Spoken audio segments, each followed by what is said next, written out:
Hey everyone, Brent Farrell with Dirt Bike Test. We're just wrapping up the 450 off-road shootout. Just a little about me to give you a little perspective of my, I guess my perspective really. 53 years old, off-road expert level rider. Most of my experience is around GP and desert racing. My current bike is a 450 FX Husqvarna. So some of the experience I've had on that bike, and it certainly is applicable as we start comparing how some of the new bikes feel and handle. So it's interesting to see kind of where things stack up, a little different than what I expected. So we've spent time on the bikes when they were bone stock, then we've now been riding them with some basic modifications, things that we thought would be kind of typical mods that the average rider and racer would be doing to their bikes.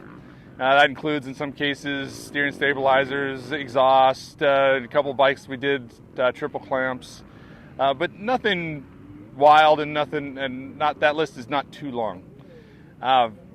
Personally, the way the bike stacked up for me is, I'll give you my rating, but I'll preface it by saying it's really dependent. You know, what are you doing that day and where are you? And I think it's kind of an indicator of how close and how good all these bikes are.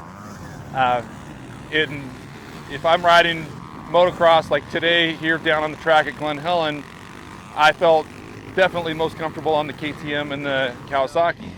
But then when we went up into the hills and did some single track, well then I still like the KTM, but the Honda has shown substantial improvement compared to some of the other bikes in those conditions. So it's really, you wind up kind of starting to split hairs a little bit. But ultimately today was kind of the wrap up of this test for us, and I'm going to rank the KTM as first. And in all fairness, it's also the bike that I'm the most familiar with and the one we've probably done the most work to. So with all the work that TCS suspension has done and triple clamps and recluse clutch and a lot of the stuff that was done, that bike came a long way from when it was bone stock. The second for me is the Kawasaki, but I would preface by saying if I was going off-road, like technical riding, that wouldn't be the bike I'd choose. For me, that bike is just a little too abrupt and a little hard to manage with, in the tight, twisty single track. Much more comfortable on a GP or motocross style course. The next would be the Yamaha, and I'd put the Yamaha awfully close to the Kawasaki. I mean, I'm almost splitting hairs. That really became almost the little nuances of the Yamaha that I noticed. They make a lot more noise with the airbox being up front, and the way they're set up.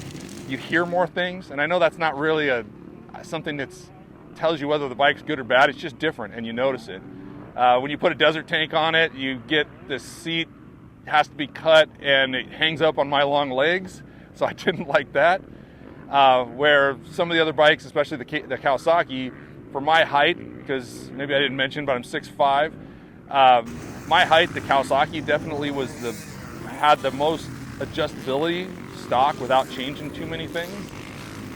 Where some of the bikes were a little bit harder for me to get comfortable on without making dramatic changes. And the Yamaha was one of those. I struggled to get comfortable on it until really the last day of testing, when we made a few more adjustments and it really came around for me. So I put that as, kind of tied for the Kawasaki for second to third. But if I had to give it personally, the nod would be the Kawasaki in second. And then the Honda, I rate it fourth, but it's interesting because as we have ridden a little bit of everything, the Honda is actually the bike that kind of starts coming out on top. For me personally, it's not perfect, but it does everything pretty darn well. And when you start comparing, if you're going to have one bike you're going to ride the motocross course down here in the valley and then go do some tight technical stuff, the Honda starts really shining. But if I'm rating it, I'm kind of putting it in my perspective and looking at like a bike that I would race in the GP series or something like that. That the Honda, don't choose the Honda, or I wouldn't choose the Honda necessarily, even though it becomes, you know, kind of a pretty versatile bike when you start looking at a lot of different things. You know, maybe there's still an opportunity for us to tweak and twist some of the bikes to make them a little more off-road friendly when we get up in that technical stuff. But that's how they stacked up for me. You know, we've spent quite a lot of time on most of these bikes, probably the Honda more than anything for me, and I think we've probably made quite, you know, pretty good strides forward with all the bikes. You know, I think probably the Yamaha and the Kawasaki we didn't touch quite as much. Not because we didn't need to, but maybe because just we weren't feeling like we had to chase something. On the Honda, we were chasing some front end feel, so we changed some triple clamps. We were chasing some comfort in the chassis, so we were looking for ways to soften it up. The KTM kind of was the same way. A lot of rigidity was a common comment when we were riding that bike when it was stock, so making some changes to let things flex. Triple clamps was one of the big changes, and get a little more comfort in the bike. So we've tried to do things, like I said before, that we felt would make a big difference, and, you know, not be, you know, wild and crazy one-off parts, or nothing terribly expensive. And I think we've come up with really 4 bikes that are, you know, it almost gets to the point of which is your favorite color, because every one of these bikes is great, and if you start looking at different terrains, you could easily make a case for moving one from first to last or vice versa, because they are close, but they're all a little different. So it kind of depends on what you might prefer most yourself, or what type of riding is common for you. So that's my feedback on these bikes, and I think we're still going to try to ride them a little bit more. So we'll try to get a little bit more insight, and maybe have another video or another write-up on them in a couple months.